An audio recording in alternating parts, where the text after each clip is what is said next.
Hey guys, thanks for listening to Uncut Hawaii, a podcast where we chat with local entrepreneurs, creatives, and change makers. Yeah, and speaking of entrepreneurs, creators, and change makers, our next guest is legit all of those three times over and over and over again. Malia Kaaihue, she is an amazing role model, mentor. She's the founder of 8 companies, which is insane, and a mama of 8 kids. She does talk about how the relationship between having a business and having kids. And so technically she has like 16. Yeah. We love this conversation because she talks about, her why and why she does what she does, how she does what she does, and just her philosophy for life, which it was just so amazing to be a part of that. She talks about designing a life that you love and, talks about what keeps her up at night. So, Yeah. Her Instagram handle is Make Magic Malia. And so she actually talks about how to make that magic.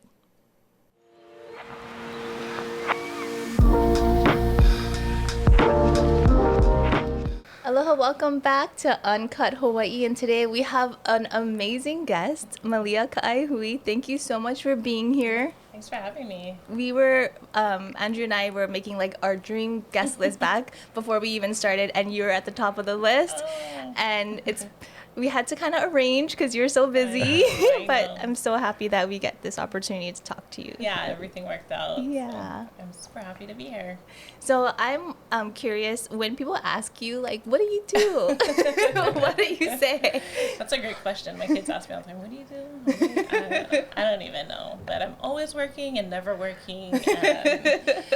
And I think if I could... What don't you do is the question. Yeah. If I could sum it up, like, what I want to do is I just want to be involved in badass shit. Like, Yeah. I want to be involved in things that are shaping Hawaii. Mm-hmm. My personal bias is community and culture and things that, disrupt kind of the mainstream space, and want to amplify cultural voice and integrate and engage community. Those are the things that really interest me. And so, it's not like one profession or one company. It's anything in that space, and then I kind of figure out and think through like how best to solve for that. So how did you get to like this point in your life? Like what was it like growing up? Did you always know you wanted to do this kind of stuff? Yeah, no. I was born on Mokuokeawe. Yay. Yeah, my kulaiwi or my ancestral lands are in Wauhinu, Ka'u. I was born in Hilo. My parents got divorced, and I moved back to Kaimuki with my mom when I was around 6, and went to Kamehameha, and then went to the University of Hawaii. And at the University of Hawaii, I started off in nursing school. I was like, I'm gonna have a job. Everything's gonna be, safe, very safe. And then I was actually in nursing school at UH Manoa, and I, for the first time ever, Hawaiian Studies offered la'olapa'o.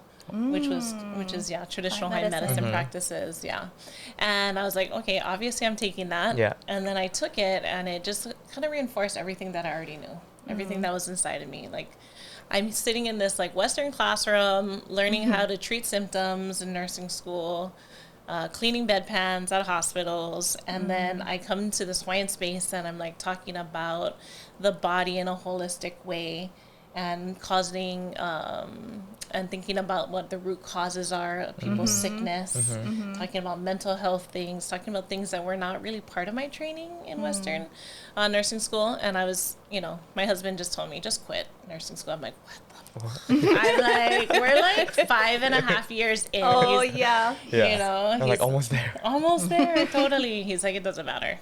If you're not passionate about it, you need to. And, all of the things around Hawaiian Studies is, you're thinking about, what are you going to do with that? Like, what's going to manifest from this? And I just followed my kupuna, which obviously put me in that space for a reason. And so I ended up graduating the same semester when I graduated in nursing school with a double bachelor's in Hawaiian Studies and Hawaiian Language. Nice. And then moved on to a teaching pathway at UH. So I got my PhD in political science, and was teaching at UH and directing programs for about 8 to 10 years. At different campuses, and then got super bored of the university. And not that if there was anything wrong with it. I just felt like in that space, we could say and do whatever we wanted, right? Yep, But it yep. was a marginal space. It wasn't the space that was sitting at the table deciding what was going to happen in Hawaii for the next 10 generations, right? And so I wanted to be in those spaces. And then my personal mission really is to disrupt mainstream space and solve mainstream problems with Hawaiian knowledge. So that became kind of my focus. So I got an awesome opportunity to jump into private sector, started my own business, and it's just been amazing since then. I really feel like the amount of impact I can have in private sector is much larger than I had in the public sector. Yeah. What was your first? So when you're at UH, what were you teaching? Were you teaching Hawaiian studies? Yeah, mostly Hawaiian studies Yeah. classes and courses, some political science courses as well. Okay, and then when you moved out of there, what was your first company that you started?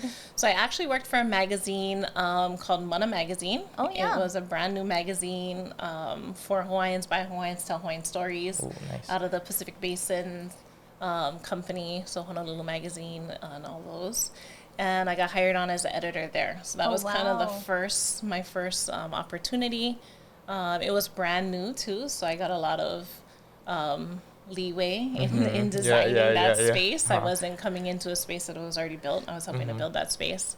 Yeah, that was my first job. And then I went to simultaneously to an architecture firm. And I did exclusive consulting with them on the built space and environment and how to engage community and culture around that. Nice. And that was really kind of the impetus for my businesses. What does that mean? So like you're a consultant sort of when people would come in and want to build? Like develop? Yeah, And then you would so they were, they had a handful of projects throughout Hawaii designing what Hawaii would look like, really. And the principal, one of my mentors, also from Hawaii Island, Rob Iopa, of WCIT Architecture, wanted to push the canon of what Hawaiian architecture looked like. Like, what does that mean for us to build the natural environment? And how do we create spaces that resonate with the people of Hawaii? And it's funny, when I went to the firm and I listened to everything he does, I'm like, it sounds like you already do that. Like, you're doing an incredible job. And he's like, no, but how much further can we push it, right? How can we continue to insist and to break the space open? And then what ended up happening, which was really cool, was that people kept coming to hire us just for my services, not even for architecture, right? Not even in the architecture world.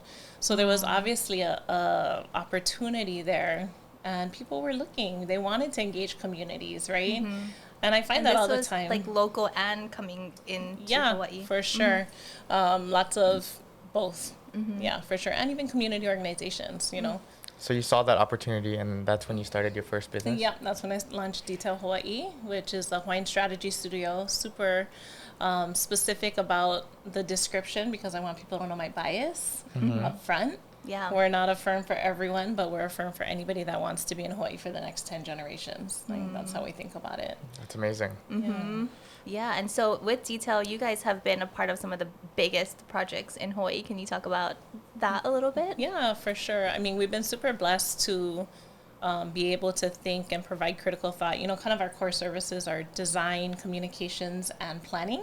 So we've done lots of master planning projects in Kaka'ako, Kaka'ako Makai, Kukani Local, so cultural projects. We do everything from like the Kamehameha School's annual report to naming the Howard Hughes buildings to putting up new residential towers in Waikiki, rental towers, which is a first. Like, to me, what's exciting is I just want to like be a part of solutions, and think through it from a Hawaiian space. So in Waikiki, we've had the opportunity to work on several projects that are actually Queen Emma's lands. Oh, wow. Yeah, That's amazing. so the International Marketplace being one, and then right across the street, Lilia, Waikiki is our new rental building that we were a part of a incredibly large team and an amazing team in building that, but really the first rental housing that we've seen in the urban core, and we have such a need for rental housing. But through those projects, like at the International Marketplace, we got to tell again the stories of Queen Emma, which, we grew up with International Marketplace. It was kind of a Polynesian review type kitschy space.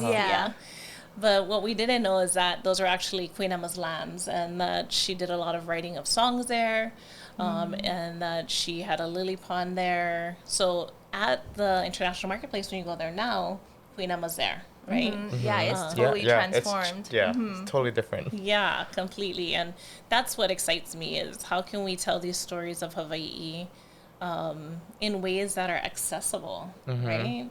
To everyone. To everyone. Because when we go there, we learn something every time. When tourists come, they learn something, and everybody takes away different things from it. But at the end of the day, we're honoring the genealogy of that place. And that place is Kalu'okau, and it's named after a star line, and that star line exists now on the campus, and kids can play in it and track it. It's like a little splash pad in the center court. And also, we still told the story of the kitschy International Marketplace in its heyday, right? We have the statue of Don Ho and the tree house. We maintained the banyan trees, took millions of data points to build in and around the banyan tree. So trying to really maintain the cultural assets of that space, but do it in a way that is exciting and fun and engaging. Yeah. Can you talk about any other projects that you have going on with DTL that are exciting to you right now? What's most exciting? I don't know. I think, we have such a variety of projects. We're doing the Queen's Hospital master plan, and that's exciting because, we just survived a pandemic. Yeah. And so the fact that Queens is investing so much in building out both its West Oahu and town campuses to really be the innovator of health in not only in Hawaii but in the Pacific, I think is exciting. Anytime you get to work on a mission that was founded by one of our ali'i is exciting, right? Yeah. And Queen Emma is such a badass. I might just take a moment to plug her because she inspires me like every day, right? I always tell my daughter she's like the Beyonce of our time. You don't even know. Like she was like writing music, having concerts, but writing policy, running for office, And when she actually started the Queen's Medical Center, right, there was no public health care in Hawaii for the local people. And she and her husband, when he came into office, they took a plan that they built, a healthcare plan, to the legislature for funding, and the legislature refused to fund it. Wow. And they're like, okay. And then they started having concerts and doing fundraisers. And the king knocked door to door in Honolulu and said, be the first sponsor of our hospital for our people, right? And at that time in Hawaii, we had, quite a diverse community from the plantation period and immigrants and Native Hawaiians that really didn't have access to public health care. So, anytime you get to work on something that's a part of that larger legacy, to me, those are the most exciting projects. Yeah. It is also exciting to work on projects like Chick-fil-A is a project that we've been working on. Oh, It's coming to town. They're coming to town. Such an amazing story. And people are like, how does that community culture, Chick-fil-A? And actually they have the most progressive franchisee model, which is, in my mind, it's kind of brilliant because it really allows everyday people to be a part of a franchise if they so want, right? And they're looking for people vested in communities that can be a part of telling their story in their own community. Oh, that's awesome. Can you bring Chick-fil-A to my mea on the Big Island, please? You can be the franchisee.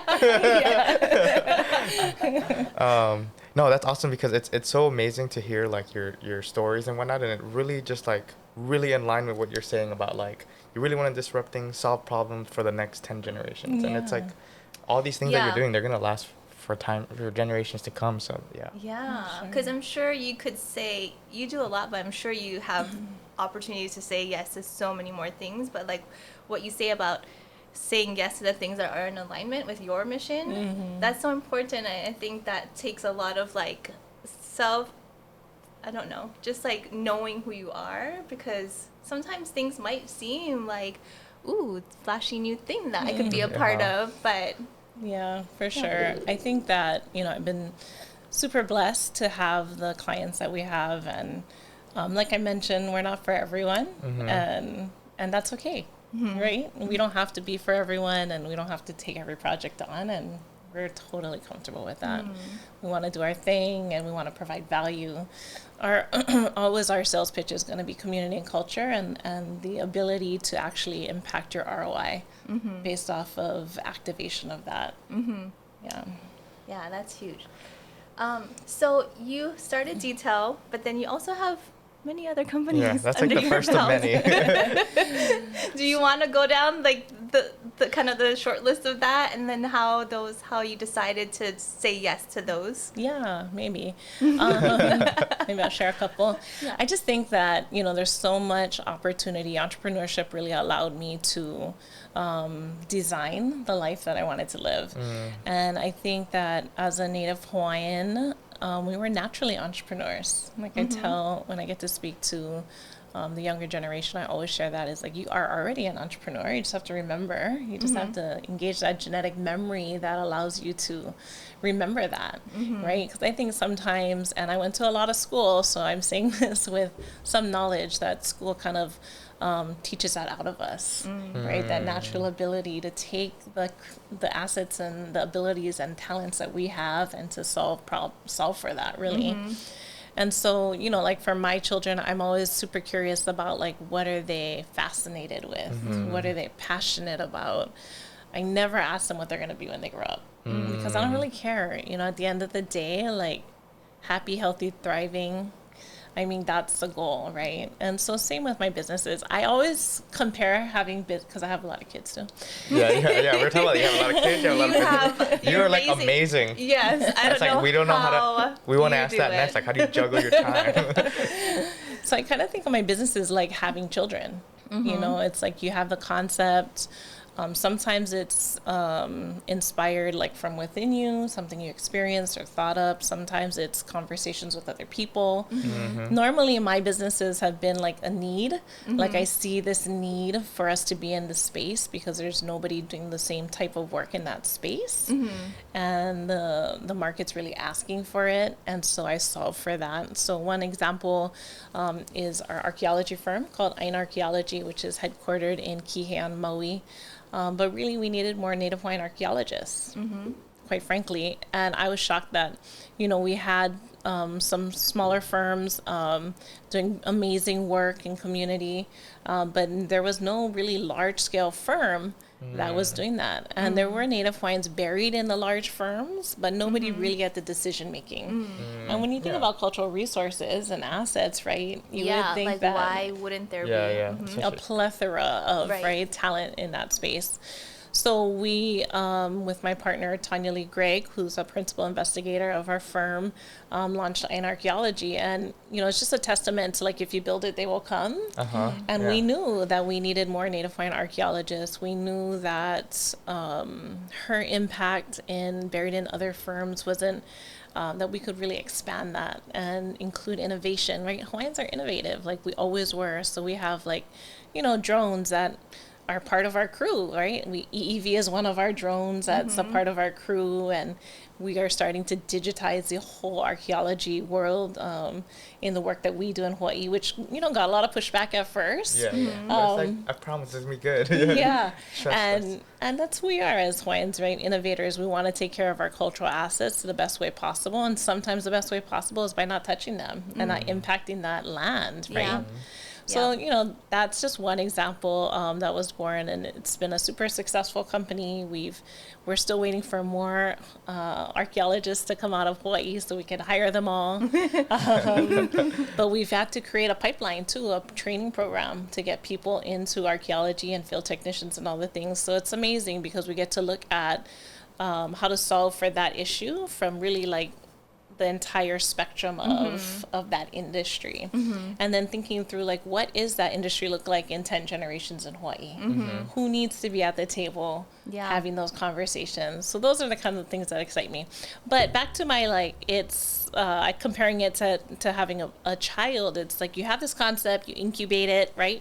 For 10 months and you're thinking about it, planning it, and then you give birth to it, and then it's like an infant. You got to feed it every 2 hours. It's, super needy, and then it becomes a toddler and it grows up. So like that's kind of my sweet space in business, like from incubation of idea to execution, taking firms, to like a boutique size that allow them to be proficient and viable and then sending them off to the world.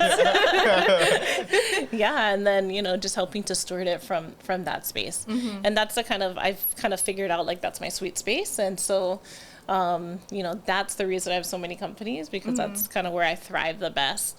I love that. Yeah, and that's so important to just like realize that too, because I mean, not everyone can do everything, but once you realize that sweet spot, like you're just gonna nail it every single time. You're the visionary, and then that's where you thrive. And then, but if you stayed in it for too long, then maybe it's not serving the next thing that. Yeah.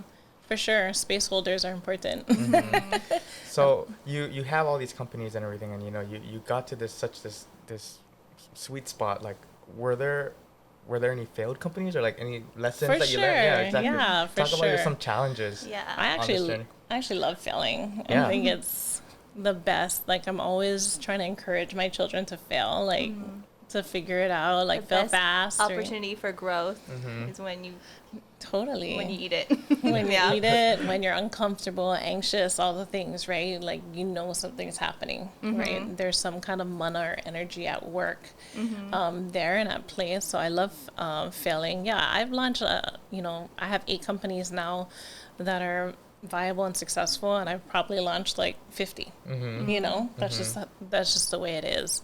And I never know which company, sometimes I'm like, okay, this is the one, it's gonna do amazing, and then this other one comes, I'm like, wow, it's performing really well, like, what's going on, like, what am I?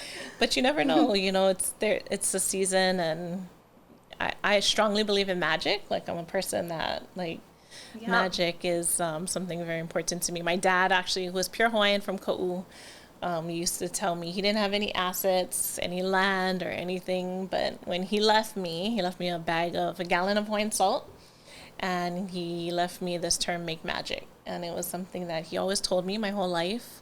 And I just had soul belief that he had, that I could do anything. Oh, that just gave me chicken skin. Wow, what a gift to leave you. Yeah, totally. That's your Instagram, Make Magic Malia. Yep. Yeah, it is. And, he struggled to be a colonized Hawaiian, never could really hold down a job, struggled with alcoholism, all the things, right?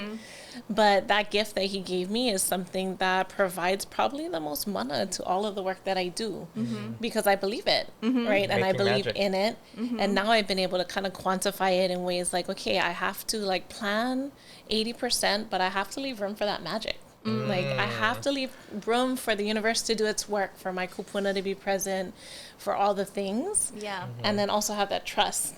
Like, okay, I'm going to show up because I want to, pursue this, but I also know that in showing up that I'm going to be met by the universe, with some kind of magic. So that's your magic. That's the equation that you come up with. That was one of my questions, is like, how do you make, because everything that you touch, it's magic. Your kids, your companies, like, how do you make that? Like, how do you teach somebody to do it? Like, how do you teach somebody to make magic? Yeah, I don't know. I think, having a strong identity, being super pa'a, we know now that connection to land is so important to where we're from, to have that and to invest in that, to invest in your genealogy. Genealogy is work that we do in all of my companies, because we strongly believe that everything has a genealogy, every story, every building, every industry. And in order for us to perform, any kind of task, we really have to understand what came before us and recognize that we just have a short time and space to think about this. And then there's going to be many that come after us. And how do we steward that, right? So I think it's really understanding your genealogy and your foundation. And then, getting to know yourself, I think, is a really important thing that I feel like there's more awareness around that now. But growing up, it wasn't a thing, right? Like self-care, like mental health, even. Self-awareness, all those types of things. But, getting to know yourself and taking care of that relationship, I think, is really important as well. Well, I know we talked about like some of the companies that you have created, Can you tell us about any companies that you might have on the horizon? Yeah, actually, I'm Or working. projects? I'm working on a couple, but maybe one that I'll share is called Kumau Productions. It's and it's something that's been kind of percolating in my life for, I don't know, a number of years, but it's never just, I've tried to like lomi it and massage it in different ways, and it never quite took, and it finally is like taking, Nice. you know, Yeah. and so it's catching. Yeah. That's the best. Yeah, and so my partners are Tai Sanga, who's an Emmy Award-winning producer and director, writer, and Leana Wong, who's an amazing cultural thinker. And so we have projects like NCIS Hawaii. We're working with Hokule'a and the Polynesian Voyaging Society's next exciting. voyage. And yeah, so just, you know, opportunity again to be storytelling, right, in a way that is Kanaka-driven. And we recognize that, you know, one of the impetuses for all my business is that we really need more Hawaiians in industry, really making decisions and driving. And, you know, we have a ton of casting calls right now in Hawaii, and it's so interesting because what the industry is finding is that the talent that we have in Hawaii isn't ready to really put themselves out there yet. They really need a bridge. So, you know, in September, we've partnered with Disney to do an actors conference. And it's for local people, Oh, all nice. That's ages, awesome. to get them prepped with their headshots, their bios, you know, get a little bit of on-camera time. Yeah. Just and- get a little confidence experience. Yeah, Oh, for that's sure. nice. so exciting. Yeah, Good. that's Or gonna getting it's them gonna be exposed. free, you Oh, know. that's awesome. And we're gonna do a hybrid so that it's in person, as well as online for those of our ohana on the neighbor islands that they can participate. So, you know, that company Kumau Productions is at a really exciting space right now. That is so exciting. And- And that's so true. That's a missing link almost, because it's like there's so many beautiful and talented people in Hawaii, but then there isn't like a place where they can like learn the things that they would need to learn to be a part of productions, you know? Absolutely. Like, So part of, I mean, it's twofold too, really. It's one, like we need to take agency. yeah. Yes. Yeah, Yeah. we need to like be ready, be makau, right? Make ready, my kupuna would say. And then we need to prime the industry that we're ready, right? And so that company serves as a bridge for that conversation. Oh, and that's good. Oh, I that's love that. amazing. Yeah, I you're love creating that. so many more opportunities for everyone else. And Yeah.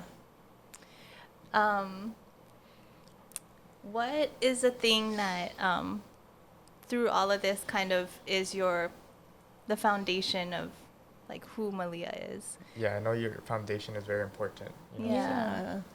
So I'm the daughter of Pamela Mahelani Schleif and Gary Dennis Kaaihue. Pamela is an educator, comes from a line of educators, born and raised in Kaimuki.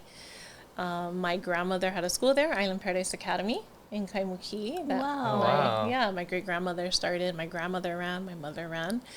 So at heart, I think I believe I'm an educator just by nature. You know, I grew up at the school, cleaning classrooms and doing all the things Yeah. on the weekends and at night. So I think that's what attracted me to teaching at the university and taking on a PhD program.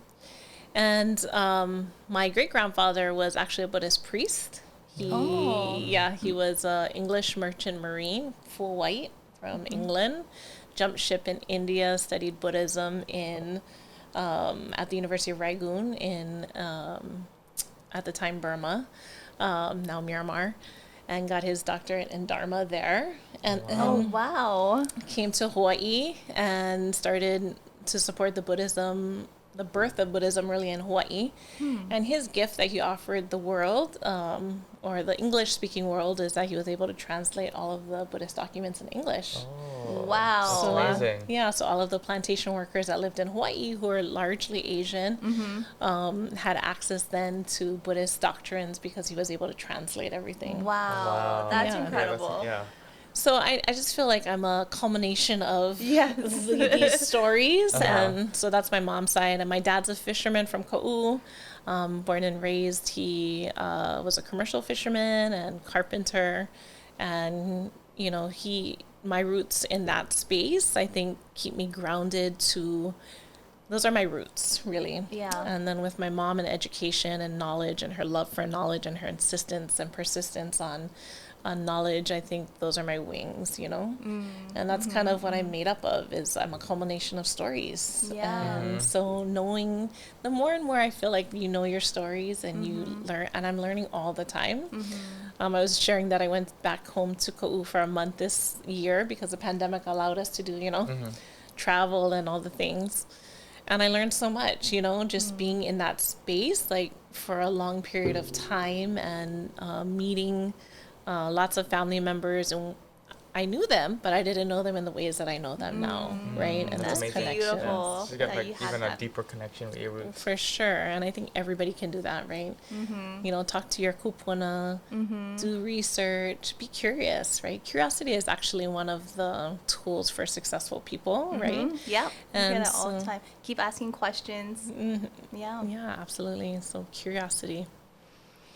Ka'u has this like magic about it.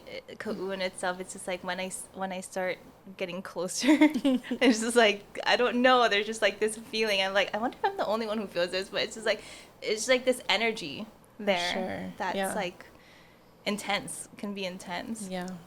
Yeah, but so many beautiful things come out of there. Is there anything that you would like to leave with us? Anything that you want to talk about that we haven't asked you about that you think would be important for listeners to know? I don't know. I mean, I think I definitely want to give a shout out to my husband, Dwayne DeSoto, who's my life partner and partner in everything that I do. He's awesome. He And lo- he was Duke. Anyways, If you haven't seen it, go see it. Yeah, That's Waterman. amazing movie. Came out amazing. Yeah, so many things about Duke that we don't know, and that, to me, those are the stories. Like, we don't know these. Like, these are our national heroes. All of our kids should know this story, right? Yeah. And yeah, so I'm super blessed to have him in my life, and he knows my crazy. So it's awesome when you have somebody that knows you're crazy and can manage it. And then of course my keiki. Like my life, I really think when people ask me what I do, I'm like, I'm a mom. And they're like, oh, okay, cool. And then they ask Dwayne. That's huge. Yeah. That is huge. Yeah. And then Dwayne's colleagues would be like, oh, so your wife's a stay-at-home mom? Does she? And he's like, Yeah, try again. Wait, what? he's like, is that what she told you? They're like, oh, she just said she's the mom. He's like, yeah, okay. Yeah, she is at home, but she is running the world. Yeah. And so I think that, just giving life and giving birth and having those connections, right, again, is a form of energy. And all the life that I've been able to birth, I think has provided me with energy and capacity to build my businesses and to thrive in the way that the world needs me right now, and happy to show up for that. I think too, like if you ask me like what's top of mind, what keeps me up at night right now, the thing that keeps me up at night is just the out-migration of Kama'aina from Hawaii. Yeah. That's something that's really sad for me. I think that, our children and our grandchildren are getting priced out of the market. They don't even know. Yeah. They're totally unconscious of it. Totally. My husband and I always have these conversations. Like, we were working so hard to give our kids this life, and we live on Hawaii Island in Waimea. They go to this beautiful school, but I'm like, are they even gonna be able to live here where their roots are, like 10 years from now? I don't know. It's kind of like a scary thought. It's wild. It's wild. And, Waimea is like one of those communities that's seen such exponential growth It's crazy. in our lifetime. But yeah, that's what keeps me up. I mean, I live in Makaha on the west side. All the houses on my block are going for over $1 million. That's crazy. Wow. It's crazy. Yeah. Like over the past few years too, only recently. And I'm just like, our children grad. So that's what keeps me up at night. That's what I tell everybody in Hawaii, no matter who I'm meeting with. It's like, we all have a responsibility to solve for this. Yes. Yeah. Whether you're a developer or a business person or entrepreneur, I don't care what your kuleana is, it's a kuleana for us all. Half of Native Hawaiians no longer live in Hawaii. That's a problem. Yeah. You know? Yeah. That's so sad. That is sad. And so that's the kind of things that, I'm like, okay, if I keep creating, keep sharing stories, keep creating space for people to want to live and thrive here, and keep creating those connections. Yeah, and you're creating all these opportunities as well. So Yeah. Huge opportunities. Yeah. What could be like a first step to a solve for that? Like, what do you see as like a path? I think the first thing is that we need to talk about it more. Yeah. I mean, we all have people in our lives that have moved, you know, entire Yeah. families that have moved. Yep. It's something that's common. Now I think we need to be honest, you know, that if you're moving to Hawaii, you're taking up space, you're displacing someone. Those are uncomfortable conversations to Yeah. have sometimes. Yeah. Yeah. But we need to start having those conversations, I think. And the first step, you know, for me, I'm always going to come back to knowledge and education. And, you know, how do we educate ourselves? I'll tell you, you know, last weekend, she just turned 17 on the 4th of July, but she's, you know, because I talk about these things with my children, they're thinking about these things, right? So she's been looking at real estate for 4 years now, just like kind of always. Wow. She's on like 17. Yeah, girl. she's on Zillow, and you know she's always sending me things. And then she's like, I want to go to this open house, and I'm like, okay. Have you been to an open house? She's like, no, never. And I was like, okay, well, she's like, what do I do? And I'm like, just walk in. I stayed in the car. I'm like, walk in and look around. You know, they're gonna give you a paper with all the details of the house and ask questions. And so she, you know, we went to her first open house, and she just turned 17. That's great. That's amazing. Well, in a way, it's amazing, right? And I'm Yeah. like, oh, it's amazing that she's thinking about it, but it's also sad. Like, Why? I mean, should a 17-year-old be having to think about how they're uh-huh. going to survive in Hawaii? Yeah. Yeah. Like, is that her best use of her time? At You know, 17, yeah. At Yeah. 17, it's such a heavy kuleana too, right? So it's like always this dualism of like, Yeah. it's amazing, and then it's like, oh. And then how many kids aren't having that conversation? Right. Yeah, exactly. Yep. Right. You know, and And they're gonna start thinking it. about it too late, or Yeah, and I know I did, right? I had no idea. I got no training from my parents of financial well-being or anything like that. And, you know, if they wait till I would, you know, how old I was when I started to figure it out, I'm still figuring it out for sure. It's going to be too late. I'm going to be able to live in Hawaii. Yeah. Yep. And so, Yeah. yeah. Yeah. Ooh, Oh, that's yeah, a heavy. Yeah, that's so. Yeah. Well, It's so true, though. Yeah. It's so true, and it's we need to all we start. just need to all talk talking about it and Yeah. bring awareness to the issue. Yeah, for sure. Yeah. What kind of advice would you give to someone that's, you know, just like trying to figure it out, and like they just want to start something, and, you know, like what would your steps, or what would your recommendations be for I them? love that. I think so. If you know, an entrepreneur, right? You're thinking you want to start something, give birth to something. I think the first thing is just recognizing that you already are an entrepreneur, that's vested in your birthright, and being from Hawaii, coming from the place with the most geoclimatic regions, having the most diverse endangered species, having an incredible indigenous community, married to an awesome immigrant community that became our Āina community, that you are actually genetically modified to be a phenomenal entrepreneur. Love that. Yeah. Because you're a problem solver, you're a critical thinker, you understand diversity. These aren't things that have to be taught to you. And you have a connection to this place, which is your greatest asset. If you can strengthen your connection to Hawaii, and what makes us different, what our competitive advantage is from being from Hawaii and thinking the way we think, that's a huge step, I feel like. That's huge. And so that's the first thing, is one, just understanding and recognizing that you're an entrepreneur. The second thing is doing it. Do the work. Show up every day consistently. Win, lose, doesn't matter. Just show up and show up for yourself. And then I think the outcome is that you get to design a life that you love, you know? And that's what my husband and I have been able to do. And, you know, now we spend a lot of time traveling and just being at home and not coming to our offices. And that's by design, you know? Yeah. Those are those things we put in the time and work to design that space, and to make sure that our children can live and thrive in Hawaii. So I'm super excited. I mean, I think that I always tell my children too, like, you don't have to wait to, like, in school we learn, like, you graduate high school, then Yeah, you go they to set you on, college, like, a then it's all timeline, these yep. things. I'm like, you know, you'll No. see anytime on my block my 9-year-old dragging her wagon around with her latest pop-up business. She's going door to door. So cute. You are raising little entrepreneurs. Kianui started her bikini line when? How old was she? She was 11. She's so 18 crazy. now, so she's had a business for 7 years. And what we did with her is really allow her to just make all those mistakes while she was in our house and like figure it out. But she also had the responsibility of making the website, doing the books, doing the taxes, like Wow. Things that you don't get taught in school. yeah, you don't get taught in school these things. And during the pandemic, I pulled all my kids out of school. Kind of interesting. I mean, it really broke because I come from an education background and a typical education background. Yeah. It really disrupted the way my husband and I thought about education. And that was one of the gifts that we got out of the pandemic. For better or worse, I don't know. My husband's always like, they're getting dumber. I'm like, shut up, don't say that out loud. And every year, we're going to take it year by year and see how it goes. But So you're it's been a huge homeschooling blessing. them now?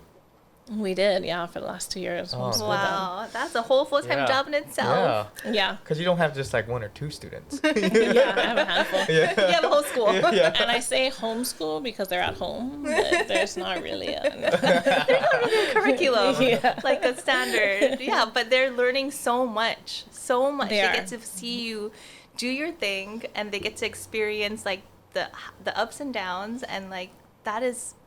You can't learn that in school. For sure. I mean, I think about my son, Kala, he's 14. And, my dad, as I mentioned, was a fisherman, incredible fisherman. Unfortunately, wasn't around long enough to pass that on to my children.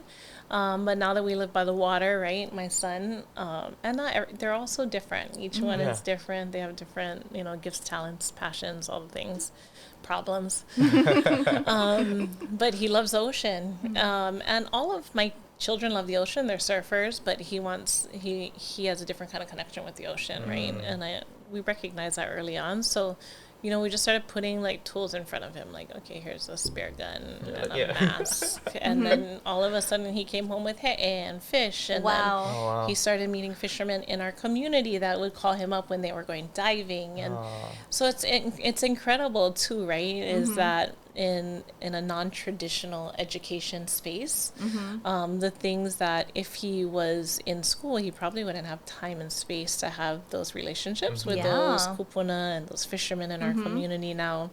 And that's an i'ini or a desire that he created on his own, right? And we just facilitated it. And that to me is like, I'm like, okay, if you bring home dinner, you don't have to do your homework today.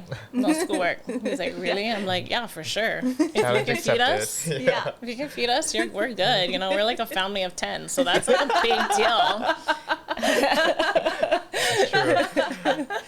Well, I love that too, how you, with your children, you kind of give them the tools, sort of, but then you give them the responsibility to figure it out on their own. Even like the littlest ones. It's like, we're going to support you and we're going to take you to the open house, or we're going to like help you, like give you the basics on like what you should know or do, but then you have to make the mistakes. You have to learn. You do the hard work. Yeah. And then letting them know too, like, we're not the smartest people. Like, make your own networks, like, okay, this person, call him, have a conversation, and for my 17-year-old, she's like, I don't want to call him. I'm like, why? He has lots of real estate. He knows something about real estate, and I'm like, did you call him? It's my friend, and she's like, yeah, I called him. He told me, buy low, sell high. I was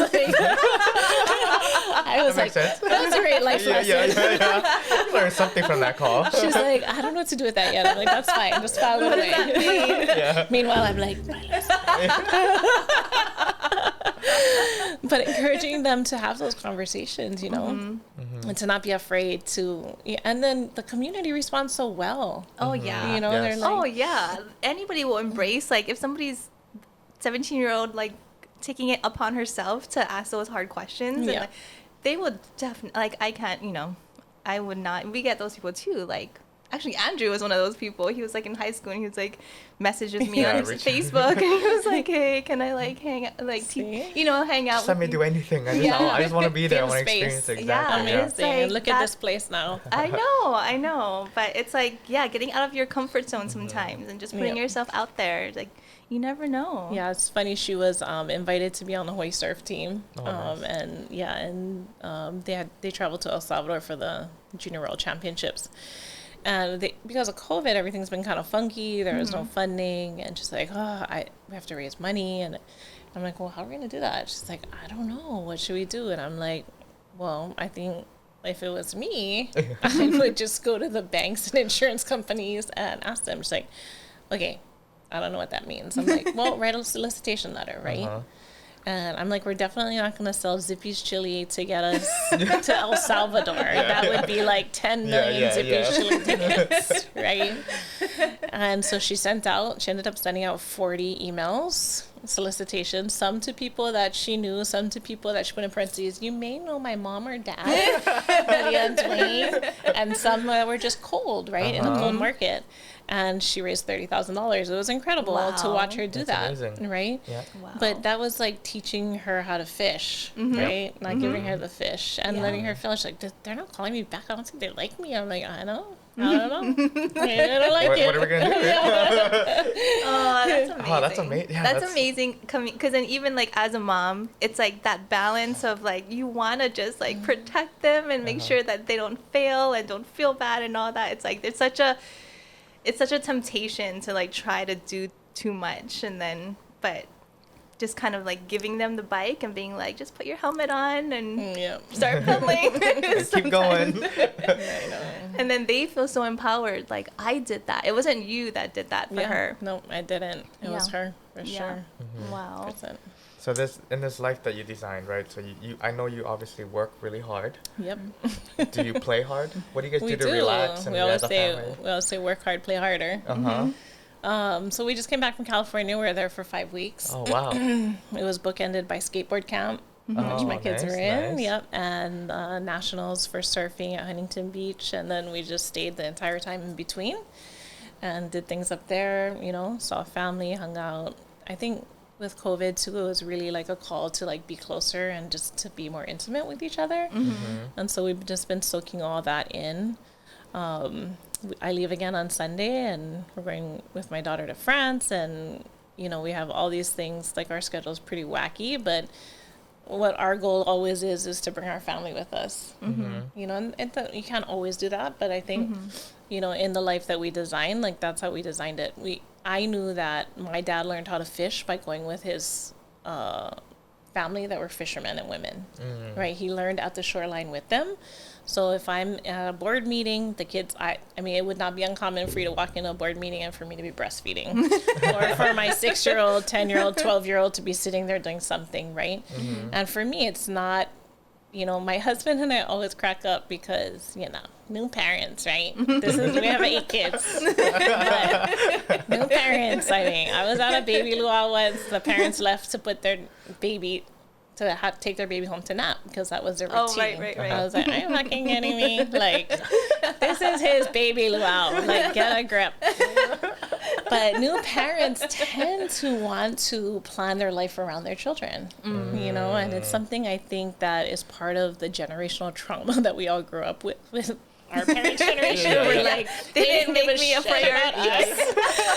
And so I am going to make my whole life around my child, right? Oh my God, that's so true. So me and my husband are super intentional about their living our lives. And we feel like we're in best service of them when we're chasing our dreams and when we're building our lives. And we have we unapologetically involve them in every part of that space. Even when I was working for other people, at my interviews, I would always say, and this was my disclaimer, like, I'm a mom first. That brings tremendous value and insight that will help me do an amazing job at this. But if that's uncomfortable for you, like, we're probably not the best match, right? And so, bringing them along Yeah, that's my new advice for parents. Like, live your life. Like, that is the best service of your children, to live your life. Yeah. That's so important. That is so important, because there's a lot of, that's like the thing that my kids are like a little bit older now, but I remember when they were little, I was like, all of my energy went to like keeping them in this like safe bubble, and then by the end of the day I was like, I have like this much energy to like give to my company, like or even to yourself, or to my myself was like way not a priority. But then that caused like so many other problems, like just not being in alignment, or even just like respecting my own self and time and things like that. So everything's in hindsight, right? It's like if I could go back, but yeah, that's so important. I think. Dwayne and I always talk about, like, how do we give them the struggle? Like, we want them to have the struggle because you get so much out of going through a struggle, and we got so much out of our, challenging childhoods. And that really shaped us and who we were, without making them struggle, right? It's like always the thing. Like, you want them to have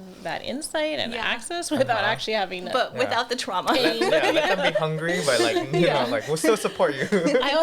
My daughter always cracks up at me, my 18-year-old. She's very... self-assured, I'd say, not opinionated. So she has no problem telling, she's teaching Dwayne all about mansplaining and all the things and man-spreading. And he's just like, what is going on? But she was, telling me, because I'm still dealing with all of my trauma. I'm like driving. I'm like driving my Tesla, like... That's curious. I'm like, what trauma would that be, right? But your first instinct is like, what the fuck is that? Are you crazy? And so I just told her this. I'm like, we took care of all the big things, babes. We broke all the generational curses around drugs, alcohol, prostitution, all that kind of shit. And then your generation, you get to figure out the rest, okay? Like, I took care of the big ones, that's all I got for you. Like, everything else is you. And she's just like, ugh.